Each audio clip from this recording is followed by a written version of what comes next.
Já pensou em economizar uma grana por ano sem pagar nada para ter acesso a uma das plataformas mais completas e pioneiras do mercado? Então, o Trade Pro é para você. Dos mais diversos benefícios do Trade Pro, a plataforma oferece gráficos avançados e personalizáveis, equipados com diversos indicadores, deixando a análise de mercado e a identificação de tendências mais simples e do seu jeito. E é claro, no mundo do trading, a velocidade é essencial e o Trade Pro é reconhecido pela rápida execução de ordens. Você fica atualizado com notícias em tempo real, acompanha o calendário econômico e analisa seu desempenho com relatórios detalhados. Abra sua conta na Genial Investimentos e experimente o Trade Pro gratuitamente.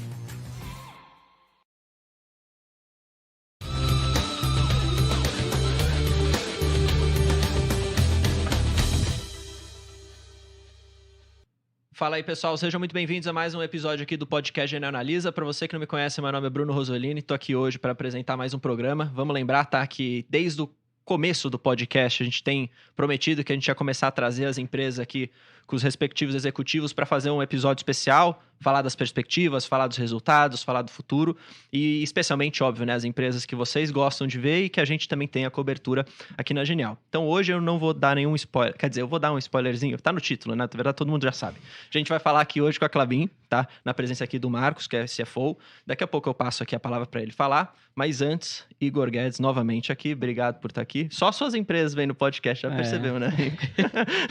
Foi ontem também, hoje. Verdade. Não, pipeline movimentada aí. Vamos falar um pouco de Klabin hoje, até se o pessoal gosta de acompanhar. É isso aí.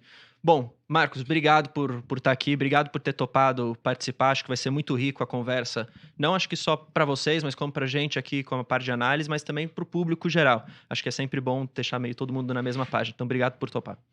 Super obrigado, é um prazer conversar com vocês e com todos que nos assistem. Vamos usar esse horário aqui da melhor forma para a gente explicar, comunicar sobre Klabin, tirar todas as dúvidas possíveis. É isso aí. Bom, o resultado saiu ontem, enfim, teve até o call de resultados hoje, né? Hoje pela manhã.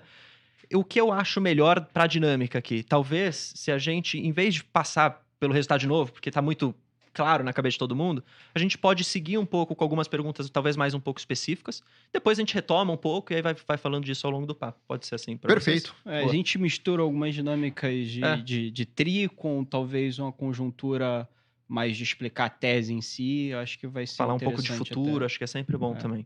Com certeza, Maravilha. Vamos lá. Beleza. Você que manda aí. Então, assim, eu queria te dar a palavra também, já para dar esse overview, explicar um pouco o que é a empresa, o que a empresa faz, as tendências, talvez, em termos de setor, né, o crescimento dos drivers de demanda para o papel, e até explicar um pouco essa diferença que a gente estava até falando aqui sobre players que são mais voltados para a venda de celulose de mercado e players que já têm aí uma parte de integração com produção própria de celulose mais a venda do papel e a embalagem. Então, acho que é importante para a gente consolidar aí o que é a Klabin e qual é os diferenciais competitivos da companhia. Igor, a Klabin é uma empresa integrada. Ela é integrada porque nós vamos da floresta até as embalagens feitas com papéis. Então, a Klabin produz pinos e eucalipto, e aqui é a primeira diferença da Klabin. Toda a nossa vantagem competitiva, as possibilidades que nós temos de produção no nosso portfólio estão relacionados à nossa floresta. Então, nós temos o eucalipto, que é a fibra curta, e nós temos o pinus, que é a fibra longa. A Klabin utiliza essas duas fibras para produzir celulose. Aí nós produzimos celulose de mercado, celulose de fibra curta, celulose de fibra longa e o fluff. Nós somos o único produtor no Brasil que produz fibra longa e fluff. Nós também produzimos celulose marrom, em que a gente integra e produz papel. Quais tipos de papéis que a Klabin produz? Papel containerboard, que é o papel para a gente fazer caixas de papel ondulado, sacos industriais, e o papel cartão. Klabin também é a única produtora de alguns tipos de papel cartão no Brasil. Exemplo, o LPB, que é aquele cartão utilizado para fazer caixa de suco, caixa de leite, embalagem de cerveja. E nós damos mais um passo na cadeia. Nós temos a nossa unidade de negócio de embalagens, no qual parte desse papel craftliner, containerboard, nós integramos embalagens, Uhum. fazendo caixa de papelão do lado, e sacos industriais. Nos mercados de embalagens no Brasil, essa venda de caixas ela é muito localizada aqui no Brasil, um mercado grande, importante. A Klabin é líder de mercado. Nós temos aí 22%, 23% de market share no mercado de caixas no Brasil, o que significa aproximadamente a cada 4 caixas produzidas no Brasil, uma é da Klabin. De forma geral, esse é o portfólio de produtos da companhia. Eu gostaria de destacar 3 características derivadas desse modelo de negócio. O primeiro, que essa integração traz muita resiliência de resultados, pouca volatilidade nos resultados da Klabin. E por quê? Porque o nosso portfólio está muito relacionado a itens de primeira necessidade, alimentos, bebidas, itens de higiene. E, naturalmente, são itens bastante resilientes ao longo dos ciclos econômicos. A outra vantagem importante é que essa diversificação traz flexibilidade para a Klabin. Exemplo clássico que nós estamos aí passando nos últimos trimestres. O mercado de exportação de kraftliner estava relativamente fraco. O mercado de papelão do lado no Brasil indo bem, ele acompanha a PIB, a gente reduz a exportação de kraftliner e deixa esse papel, converte em caixas no Brasil. Para finalizar esse overview, tendo aí relembrado muito rapidamente o que é o portfólio, o modelo de negócio da companhia, falarei aqui 2 minutos sobre o momento atual da Klabin. A Klabin tem um foco em 2024 da conclusão de grandes projetos que investimos alguns bilhões de reais nos últimos anos e que agora a gente entra na fase de colher frutos. O primeiro deles, o projeto Puma II, um projeto de 5 anos, que foi dividido em 2 fases, as 2 fases já produzindo, a segunda fase, que é a nossa máquina 28, uma máquina de papel cartão, começou a produção há alguns meses atrás, então este ano de 24 é um ano importante, onde cresceremos o volume de produção. Mesmo a primeira fase ainda tem a última etapa aí de ramp-up, o projeto indo muito bem. Então, este é um ano de entregas relevantes aí relacionados ao Puma II. E também o próprio projeto Figueira, que é uma fábrica grande, estado-da-arte de caixa de papelão do lado, que nós estamos construindo em Piracicaba, para atender a região sudoeste do Brasil, e que está previsto o início de produção agora no segundo trimestre. Com isso, nós teremos vários benefícios que aparecerão aí nos resultados da companhia ao longo dos próximos trimestres e que a gente pode explorar ao longo da nossa conversa. Perfeito. Acho que já engatando aí, né? Não tem muito como não falar de Puma II, né? E dessas tendências que você comenta ali, né? O kraftliner não vivendo um momento favorável de mercado, até ali na explanação pós a sessão de Q&A, vocês comentam ali das tendências que vocês enxergam para os diferentes segmentos, né, da disposição do mix de produtos. E a gente viu o papel cartão indo bastante favorável, e até em termos de produção superou a nossa expectativa em relação ao MP28, né, pelo ramp-up ali do segundo semestre. Então, eu queria que você explorasse um pouco mais essa situação de conversão entre o kraft e o papel cartão, e vocês até divulgaram que vocês pensam talvez antecipar um pouco essa conversão, porque ele começa mais com kraft e aí vai indo em direção a uma produção majoritariamente de papel cartão. Então, se você pudesse explorar, talvez porque vocês sentiram essa necessidade de antecipar um pouco esse move da conversão, explorar esses pontos, eu acho que também agrega. Vou separar um pouquinho aqui em 3 blocos a resposta. Primeiro, falando sobre papelão do lado. Então, papelão do lado é o único produto que a Klabin produz e que não exporta. Em função das características do papelão do lado, ele não tem otimização econômica de você enviá-lo para grandes distâncias. Portanto, a gente vende apenas no Brasil. Já comentei que somos aí líder deste mercado, então todas as grandes marcas no Brasil de itens de alimentos, itens de consumo são clientes da Klabin. E é um mercado que está indo bastante bem. Ele tipicamente acompanha a PIB com algum crescimento acima do PIB. No último ano, nós tivemos uma situação diferente pela composição do PIB no Brasil. O PIB do Brasil foi muito focado em agro e serviço, e esses itens consomem menos caixa. Para este ano, as projeções são de um PIB mais forte na indústria e menos forte nesses outros componentes. E o que a gente já tem sentido, desde novembro, demanda por papelão ondulado bastante forte. O mês de janeiro também foi bem quente e entramos fevereiro com uma demanda boa. Isso significa que a gente vislumbra um ano de papelão ondulado bom para a Klabin, o que permite a gente, novamente, reduz exportação, ou eu aumento o meu nível de integração, que é como a gente gosta de chamar, qual o percentual do papel que eu produzi que eu deixei em caixas no Brasil. Do lado do Kraftliner, o Kraftliner teve uma, posso chamar de tempestade perfeita no ano passado, durante 2023. Porque nós saímos de 2022 com estoques muito elevados na cadeia, nos clientes, etc. Com economia arrefecendo versus 2021 em várias regiões do globo, o que fez, e entrada de capacidade de papel reciclado América do Norte e Europa. Por isso que eu chamo de tempestade perfeita. Isso fez com que o primeiro semestre fosse muito ruim, do ponto de vista de demanda, de volume. Ao longo do segundo semestre, nós já sentimos recuperação. A recuperação aqui é clientes voltando a comprar, número de pedidos de cotação aumentando. E a partir do quarto trimestre, nós iniciamos de fato o aumento de exportação. A gente segue vendo esses sinais de recuperação. Inclusive, a Klabin, ao longo de 2023, nós fizemos paradas mercadológicas de produção de algumas das nossas máquinas de containerboard. Parcialmente, já retomamos a produção agora em janeiro, porque nós temos conseguido exportar volumes maiores de Kraftliner. Em relação ao preço, ele ainda segue em patamar bastante deprimido, o que significa que o preço do Kraftliner ainda está sendo transacionado no custo caixa dos produtores de maior custo no hemisfério norte em especial.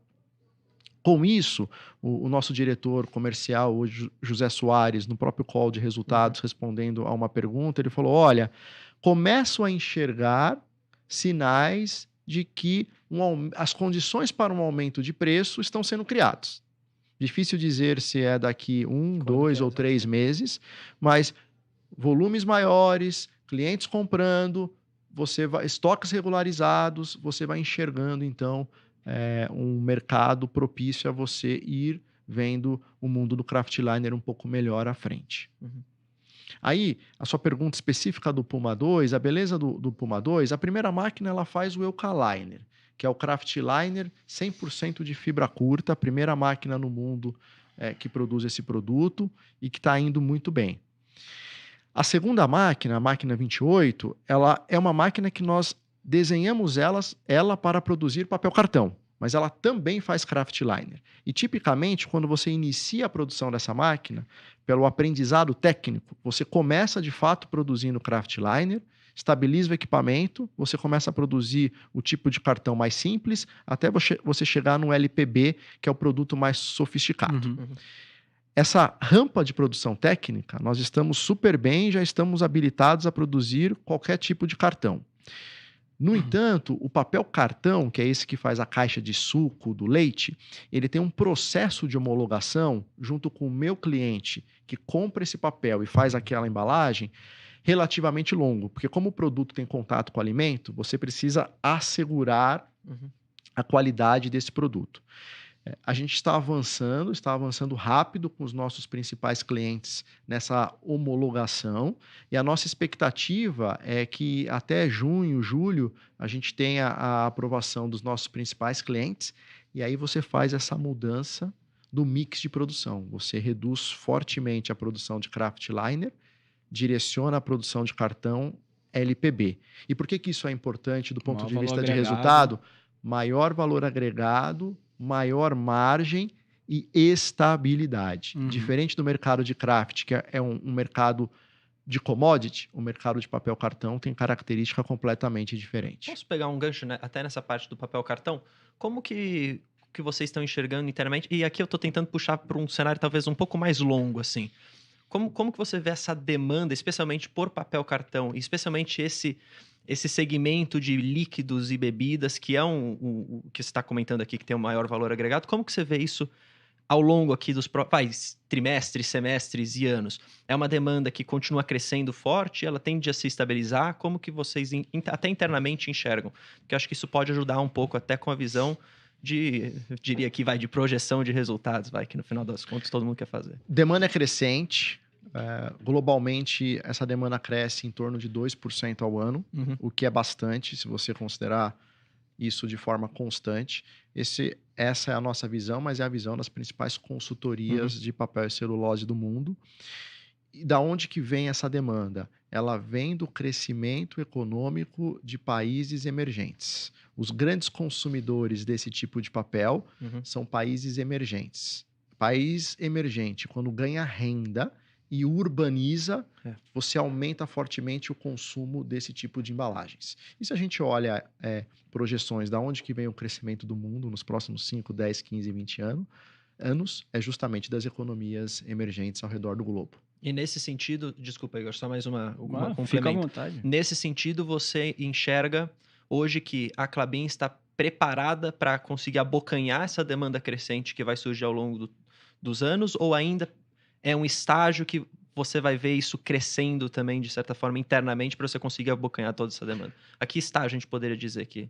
Nós estamos preparados para os próximos anos em função justamente da máquina 28 que começou a produzir agora. Ponto importante também é a substituição de plástico de uso único. Sabemos que o tema de plástico é um tema global, com conferências da ONU específicas sobre isso. O plástico de uso único é um grande desafio para o meio ambiente. Em várias economias, especialmente na Europa, regulamentações banindo plástico de uso único. Sempre tem uma nova entrando, tem uma agenda para os próximos anos. E o mercado de papel cartão, ele é bastante afetado de forma positiva por essa substituição de plástico de uso único. Nós conseguimos ver isso aqui no Brasil, no nosso dia a dia. Sim, há alguns anos atrás, não existia copo de papel, bandejinha descartável, vários itens. O próprio canudo, né? O próprio canudo, a própria embalagem de cerveja, de refrigerante. Aqui no Brasil, a gente já percebe parte dessas bebidas já estão em embalagens de papel, isso é papel cartão. Então, quando a gente olha 5, 10, 15 anos à frente, a demanda crescerá de forma saudável e sustentável para papel cartão. Entendi. Maravilha.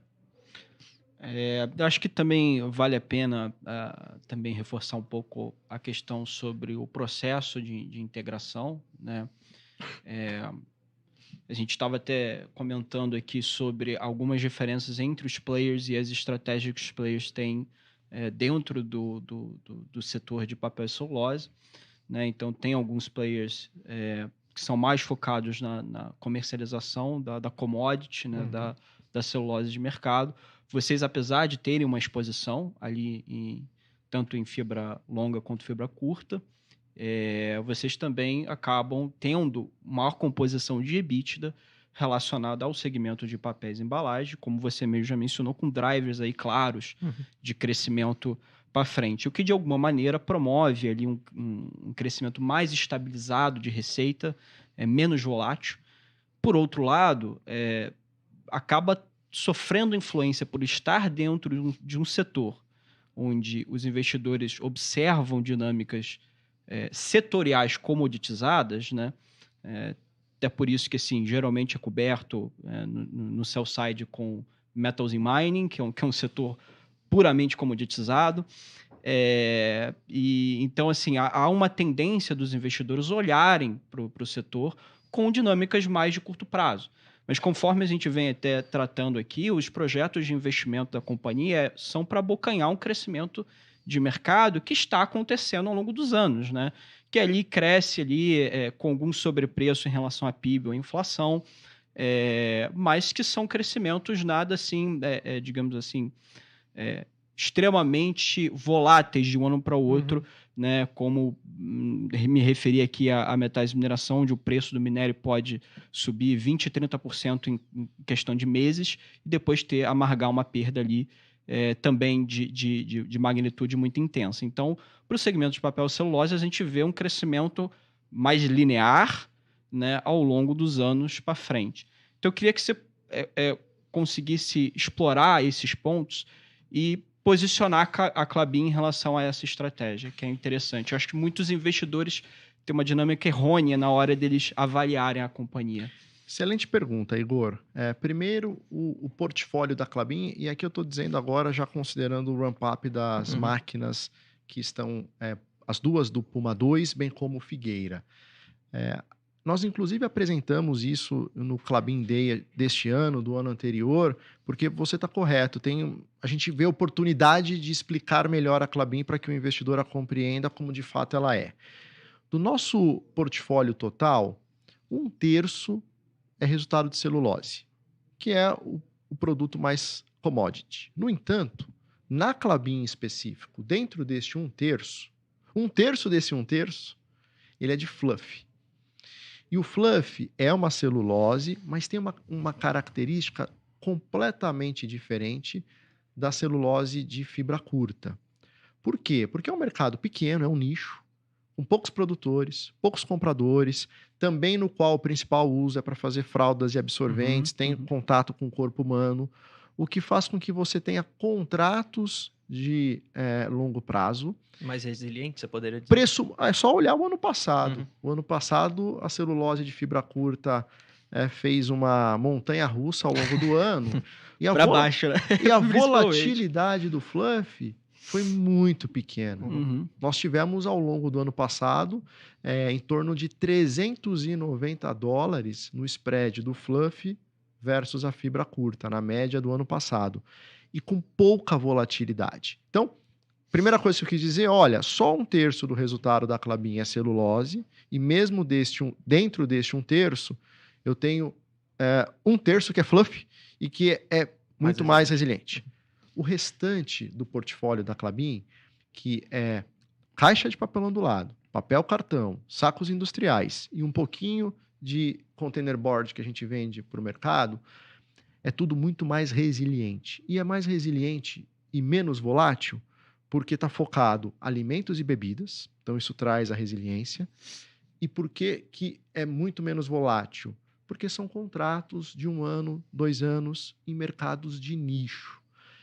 E aí eu convido para o investidor que gosta de fazer uma análise mais detalhada, pode comparar o resultado da Klabin sobre todas as métricas com empresas que são mais focadas em commodity, e vocês vão ver que a volatilidade da Klabin é completamente diferente.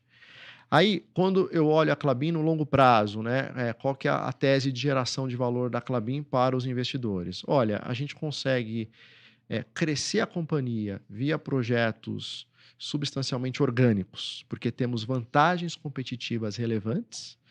Esses projetos têm um ROIC, uma TIR, com um spread relevante, uma geração de valor relevante sobre o custo de capital, com pouca volatilidade, e combinando isso com pagamento de dividendo regular. Né? Então, uma companhia que cresce, você gera valor via também os projetos, em que em algum momento isso vai se refletir, pode demorar mais ou menos, mas vai se refletir no preço da ação da companhia, e pagando dividendos de forma regular. Eu posso pegar um gancho nessa parte do dividendo, que eu acho que é interessante. Arredondando os números, vai. 23, 6% de yield, mais ou menos. Perfeito. 22, um pouco mais, acho que quase na casa do 7%. E aí, o que eu queria entender especialmente depois do término do Puma 2, qual que era a grande expectativa dos investidores? Opa, o CAPEX vai diminuir agora, vai ter mais espaço para dividendo. E aí, o que aconteceu foi que no Klabin Day anunciou até um CAPEX, enfim, até aumentando um pouco de novo, pegou um pouco o pessoal até de surpresa, as ações até tinham caído naquele dia, mas, de novo, não é uma coisa que, pessoalmente, isso me preocupa. De novo, aqui é uma tese um pouco mais de longo prazo. Só que o que eu queria entender é como que a gente pode enxergar o pagamento de dividendos de Klabin para esse ano, para o próximo, se vai ter algum tipo, especialmente agora em 2024, de compressão nesses dividendos, ou se a gente pode entender aqui que mais ou menos essa média de 5, 5,5, 6 vai continuar trazendo? Sei que talvez você não possa falar exatamente o que vai acontecer, mas só para o investidor entender um pouco essa dinâmica do dividendo. Perfeito. Não, mas nós temos uma visão clara desse tema. E é importante lembrar que a Klabin tem uma política de proventos Uhum. 20%, aprovada pelo 20%, Conselho, 20%. Uhum. aprovada pelo Conselho e pública no nosso site. Uhum. E que ela, na verdade, ela fala de 15% a 25% do EBITDA. Uhum. Então, nessa política, ela já dá um direcionamento onde o Conselho ele pode transitar dentro dessa faixa e que o dividendo só é pago quando a companhia está com alavancagem dentro dos parâmetros também estabelecidos na política de endividamento financeiro. Uhum. Olhando as projeções nossas já dadas ao mercado, eu não vejo nenhuma razão para a gente imaginar a Klabin em 2024 diferente do que foi nos últimos anos, pagando o centro da política, 20% do EBITDA como dividendos, portanto, navegando aí dentro dessa política. E de forma trimestral, tá? Essa a política prevê isso e a gente tenta sempre manter isso, dando regularidade e previsibilidade aos dividendos. Uhum. Maravilha. Posso fazer só mais uma? Claro, Rapidinho, que vai tem a lá. ver com isso. No resultado, a alavancagem ficou na casa dos 3,3 vezes. Correto. Isso medido em dólar.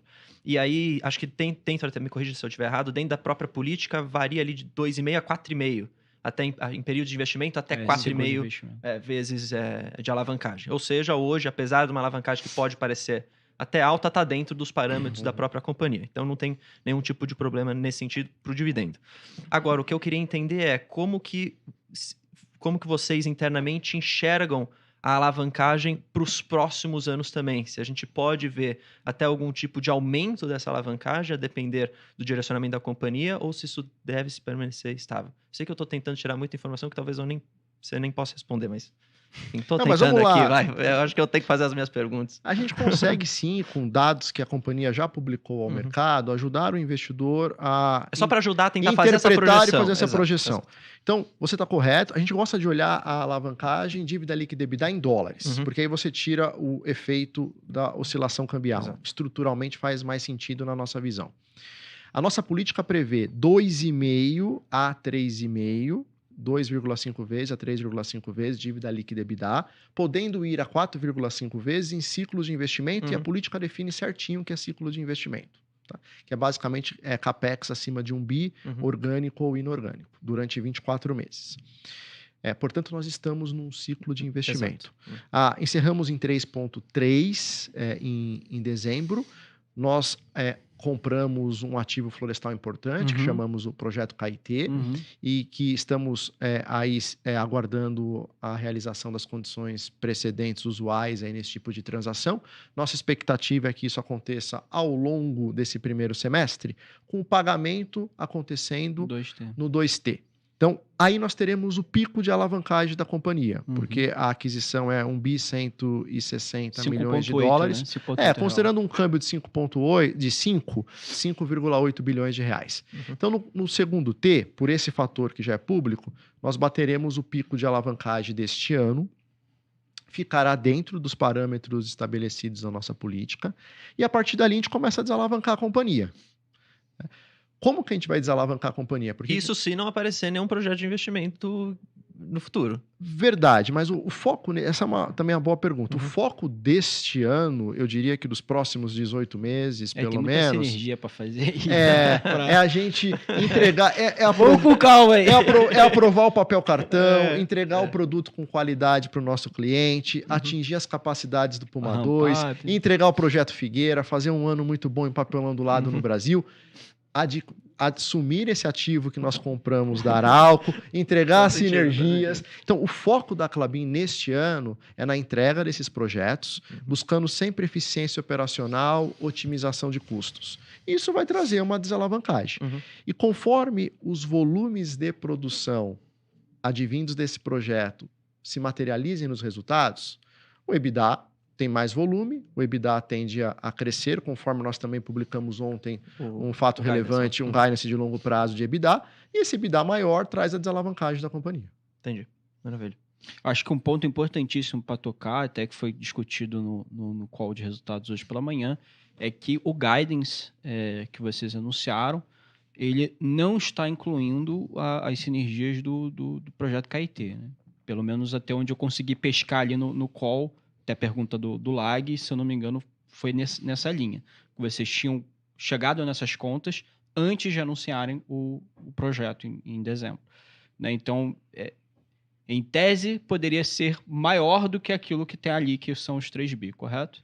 Correto. A nossa fala num evento com o mercado que originou esse guidance foi antes do anúncio do projeto KIT, e convido a todos vocês aí que estão nos acompanhando a olhar o nosso formulário de referência. Nós detalhamos as premissas desse guidance e, portanto, elas não consideravam ainda o projeto KIT. Perfeito. E aí, a grande vantagem, acho que aí para explorar um pouco mais a parte do projeto, queria que você pontuasse aqui as questões relacionadas ao aumento do custo com madeira, né, a parte de compra de madeira de terceiros, porque essa é a conta aí do lado do analista, é a conta que o mercado faz, né? Crescimento de volume pelo ramp-up da MP28 e também ali pegando um pouco da MP27, que vem acontecendo também.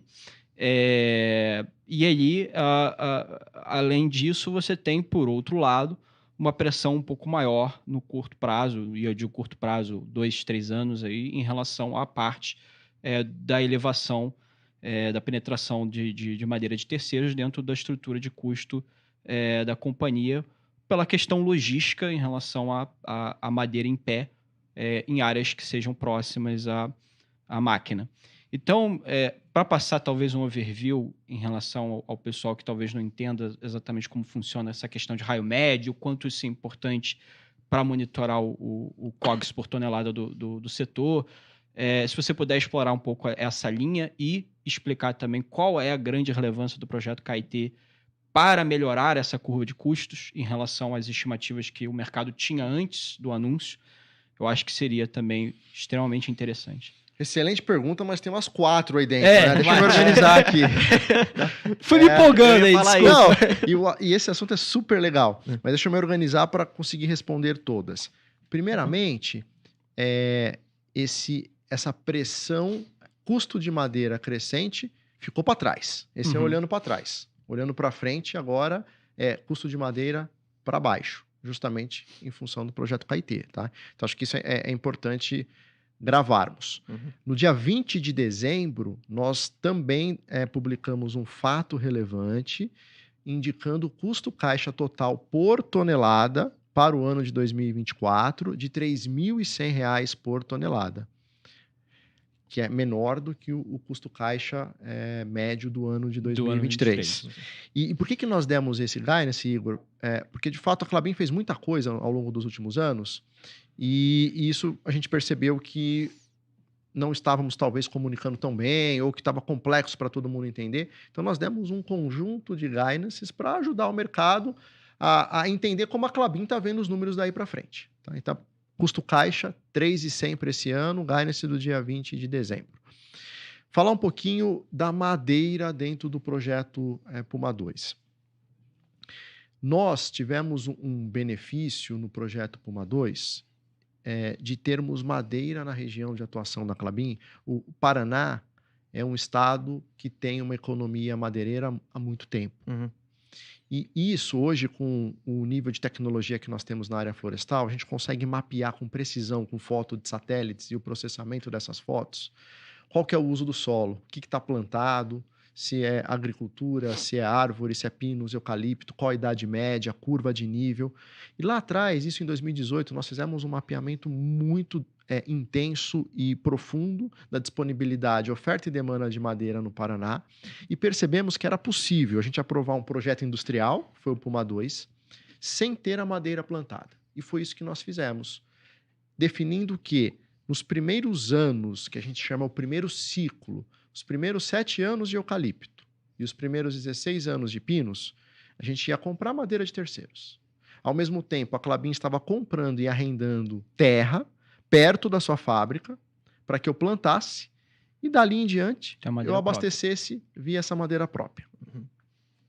Naturalmente, isso melhora bastante o ROIC, a TIR do projeto, porque eu não fiquei anos e anos carregando terra e floresta no meu balanço, até que eu tivesse uma fábrica para gerar produção.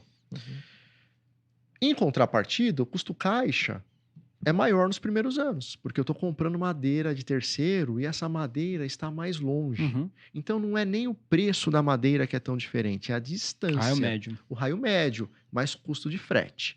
Isso que fez com que nós tivéssemos um aumento no custo de madeira da Klabin nos últimos anos. Aonde que entra o projeto Caetê, que é essa aquisição de 85 mil hectares de área útil, área plantada, que fizemos e que está agora aguardando aí todas as condições precedentes para que a gente tenha o closing da transação. Ele é um maciço florestal muito perto das fábricas da Klabin. Então, todo esse primeiro ciclo que eu compraria várias pequenas áreas longe da Klabin, essa madeira de terceiro, a gente comprou isso tudo de uma vez. Portanto, eu estou diminuindo a distância média desse primeiro ciclo. Isso significa menos frete, significa menos custo caixa por tonelada do nosso produto. E também eu concluo toda a expansão de terra no Paraná, diminuindo o raio médio estrutural da Klabin. E, além disso, como a Klabin trabalha com o alvo de ter 75% de autossuficiência na madeira, o restante a gente compra de produtores que estão muito perto de nós. Isso é bom para a Klabin, porque reduz o custo econômico da madeira, eu tenho menos capital empregado no meu balanço, fomenta a economia da região, que também traz benefícios para toda a região e para a Klabin.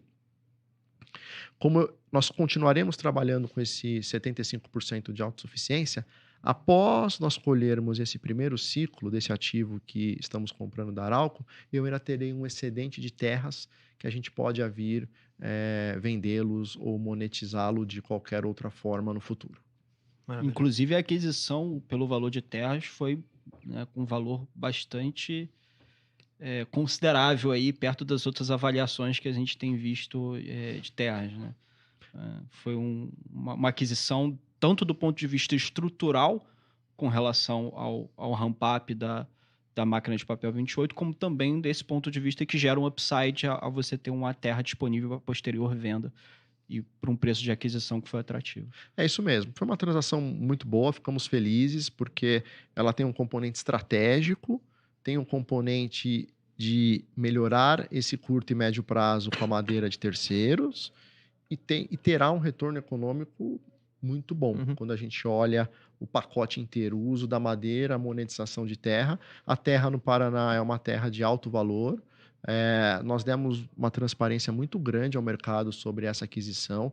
O investidor que tiver interesse aí tem uma apresentação específica no nosso site com muito detalhamento e realmente tem aí uma oportunidade de venda desse excedente no futuro com um ganho econômico significativo.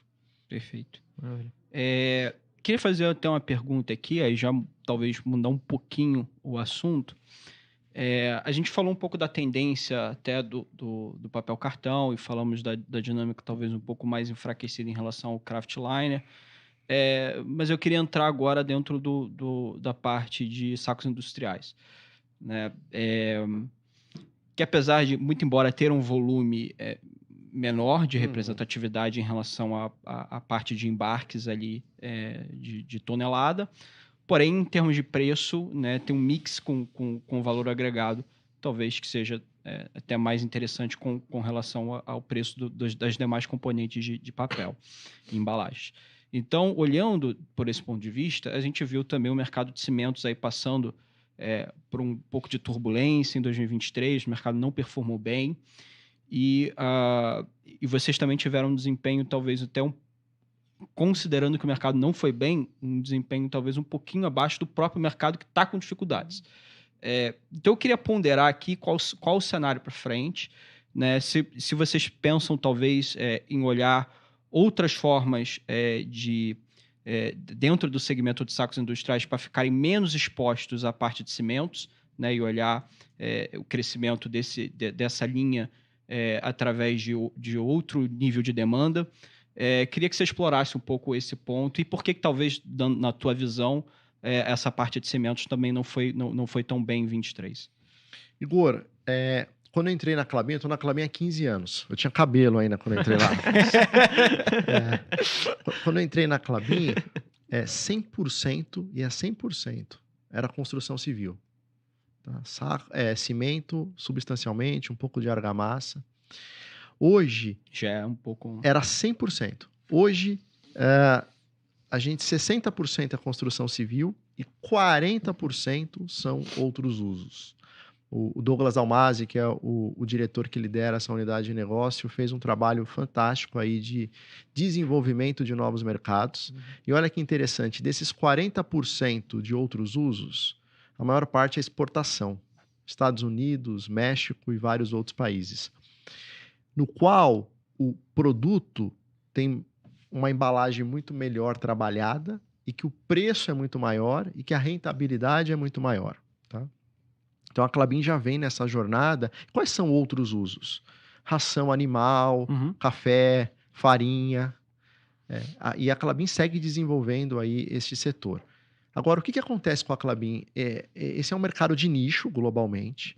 Nós estamos hoje limitados à nossa capacidade de produção de papel Sakraft. Então, o que a gente faz? A gente prioriza a rentabilidade dessa capacidade que eu tenho. Então, em vários momentos, quando, por exemplo, de fato, o mercado de cimento não foi bem no Brasil, a gente foca na exportação de produtos de maior valor agregado e na venda de cimento, a gente foca a rentabilidade, dado que eu tenho uma capacidade limitada enquanto não tivermos um investimento nesse negócio. Tá? E esse negócio de sacos, a despeito de ser a menor unidade de negócio da Klabin, é a que tem o maior valor por tonelada de produto e que normalmente ou ele é o melhor ou é o segundo melhor ROIC da companhia. Por isso que eu perguntei. Eu acho que no call de resultados os analistas negligenciaram um pouco esse tema aí. E aí, como eu ia conversar contigo, eu falei, vou guardar minha resposta, minha pergunta para depois. Exatamente. E é um negócio que a gente gosta bastante, que tem realmente um valor agregado bem diferente. Faz sentido. Eu posso fazer uma outra pergunta, talvez um pouco mais geral, porque para tentar trazer um pouco dessa visão para os investidores, para quem está ouvindo, para tentar entender até um pouco dessa, até, eu não sei se eu posso chamar de vantagem competitiva, mas vamos colocar nessa palavra. Você acabou falando no começo da sua fala sobre a questão do próprio portfólio não ser tão focado na celulose e as vantagens que isso trazia. E aí eu queria que você pudesse explorar também um pouco da dinâmica entre mercado externo e mercado interno dentro da composição de receita da Klabin e como que isso ajuda, de certa forma, em alguns momentos, em determinados momentos, a resiliência do resultado e como que a companhia, a depender do momento de mercado, pode acabar fazendo um mix, talvez, se ela consegue ter esse jogo de cintura de, às vezes, se expor mais ao mercado externo, se expor menos ao mercado externo, assim por diante. Aproximadamente 60% das vendas da companhia em receita líquida estão no Brasil e 40% exportação. Em volume é um pouquinho menos no Brasil, mas vamos ficar em receita líquida. 60% Brasil, 40% exportação. Então a gente já é quase meio a meio. Você considerando que a Klabin tem uma capacidade de 4 milhões e 600 mil toneladas de produto por ano após aí o ramp-up desses projetos, dá para falar que a gente tem mais ou menos 10% de flexibilidade desse volume. Tá? Como que essa flexibilidade acontece? Eu vou dar um exemplo de 2 anos atrás. Então, os anos de 2020 e 2021, a gente tinha papelão do lado indo muito bem no Brasil, demanda por kraftliner fortíssima. O que nós fazíamos? Nós comprávamos papel, nós chegamos a comprar 350 mil toneladas de papel, na sua maioria papel reciclado, aqui no Brasil. Fazíamos caixa com esse papel e exportávamos kraftliner. Vamos olhar o ano passado. Eu zerei a compra desse papel, reduzi produção das minhas máquinas de kraftliner e integrei o papel... reduzi produção, me desculpe, das minhas máquinas de reciclados, deixei de exportar o kraftliner e integrei em caixas no Brasil. Tá?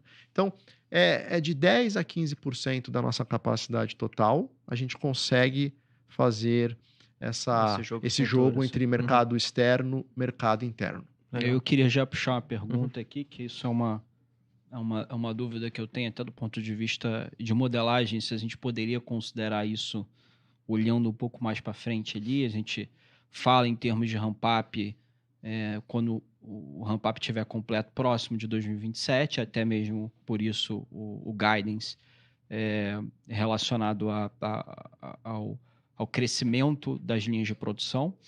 E pensando quando chegar na capacidade instalada total, né, se haveria talvez um pensamento da companhia em relação à absorção desse mercado doméstico, se essa penetração em relação à exportação que você acabou de comentar poderia subir após ali o ramp-up terminal em 27, pensando que você teria uma oferta maior dado o crescimento da produção, que talvez o mercado doméstico não tenha capacidade de absorver. Então, eu queria pegar isso contigo, que é até uma visão minha de longo prazo, para entender. O Igor, a Klabin já tem volumes maiores do que o mercado brasileiro absorve de kraftliner, de Sakraft, de papel cartão. Então, esse volume novo que vem, com exceção do projeto Figueira, que é papel ondulado, que é para o Brasil, a produção de papel, o volume novo de papel, ele nasce 100% exportação. Tá? O que acontece? Se a Klabin não tem um investimento novo, então eu estou com a minha capacidade parada.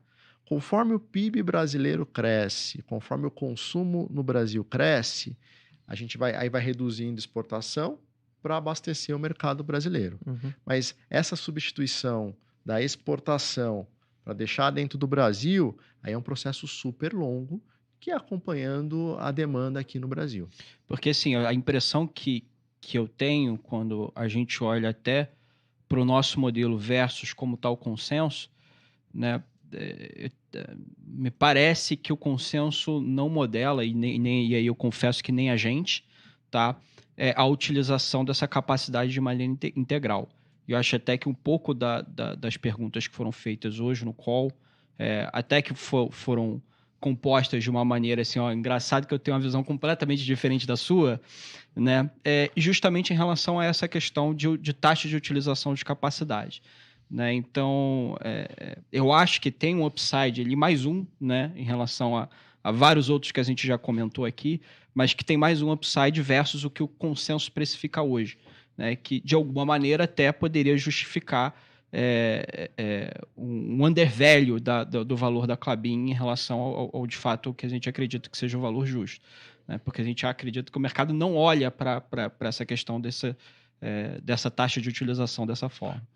Com certeza a gente tem um volume importante que a Klabin vai aumentar de produção. Nós somos produtor de custo caixa baixo no mundo, né? Somos o campeão ou o segundo lugar, a depender do produto, de melhor custo caixa do mundo. E a tendência é você, de fato, estar sempre produzindo a sua plena capacidade. Qual que é a exceção que a gente tem aqui? É somente nessa cadeia de containerboard, reciclados em especial. Porque celulose, fibra curta, fibra longa, fluff, a gente sempre vai estar produzindo a plena. Papel cartão que está entrando agora, a gente vai estar sempre produzindo a plena. Sakraft, da mesma forma. Papel ondulado, se a gente não tivesse esse investimento do Figueira, a gente não teria nem como atender o mercado aí nos próximos 2 anos, pelo próprio crescimento de PIB no Brasil. E a gente vem tentando mostrar ao mercado nas comunicações homogêneas, aí, em fato relevante, apresentação institucional e outros eventos. Olha, tem uma rampa de produção aqui contratada nesses projetos, que acontecerá ao longo dos próximos anos. Perfeito. É justamente essa impressão que dá, porque assim, o CAPEX é onde todo mundo está olhando. Então, quando o CAPEX vem um pouco acima do que a gente tinha no modelo, que eu acho que foi justamente o que aconteceu no Investor Day ali em novembro, que até depois do projeto KIT o valor já caiu. Então, coisa de 15 dias ali o cenário mudou completamente. Então, aquele desespero inteiro que o mercado passou em 10 dias, parece que foi, na nossa interpretação, parece que foi para nada, porque assim, o valor já não era outro, 15 dias de diferença, o valor já mudou, né? Então, o mercado precificou muito a questão, olhando de novo essas dinâmicas de curto prazo. Obviamente, um CAPEX maior significa um fluxo de caixa mais baixo, né? E a reação do mercado foi olhando, estou olhando só o fluxo de caixa de 24. Mas quer dizer, o crescimento da empresa está no longo prazo. Então, existe um pouco dessas dinâmicas, e aí a interpretação que a gente tem é que o pessoal monitora o CAPEX até pelo guidance que vocês dão, né? E aí agora a gente já tem, inclusive, guidance de longo prazo, até refeito após o projeto KIT. Então, o pessoal já coloca isso no modelo. Porém, a taxa de utilização da capacidade não... o pessoal joga para baixo. Então, quer dizer, você tem o CAPEX machucando o fluxo de caixa, porém você não tem a reversão integral desse valor, né, desse dinheiro voltando em termos de receita. Então, a gente tem uma impressão de que o mercado olha com essa dinâmica talvez desequilibrada, eu poderia dizer assim, em relação a essa parte até que refletiria no próprio ROIC da companhia. Olha, Igor, nós demos guidance de CAPEX, de custo caixa e agora no EBITDA até 2027. Tá? Então, a gente está tentando informar melhor o mercado. Qual que é a nossa visão? Exato. Dado que a companhia teve, de fato, vários projetos que mudou um pouco a projeção da Klabin. Faz sentido. Perfeito.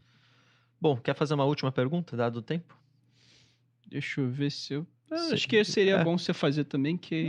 Eu acabei falando tudo. Se eu for perguntar, eu vou falar para ele falar tudo que vai acontecer, na verdade. Não, então... Aí ninguém vai falar nada. Eu teria uma pergunta aí em relação até a parte que foi comentada no call de resultados, em relação à parte de compra de terceiros, que até acho que vocês comentaram que talvez nem todo mundo olhasse para isso da maneira como vocês explicaram hoje no call.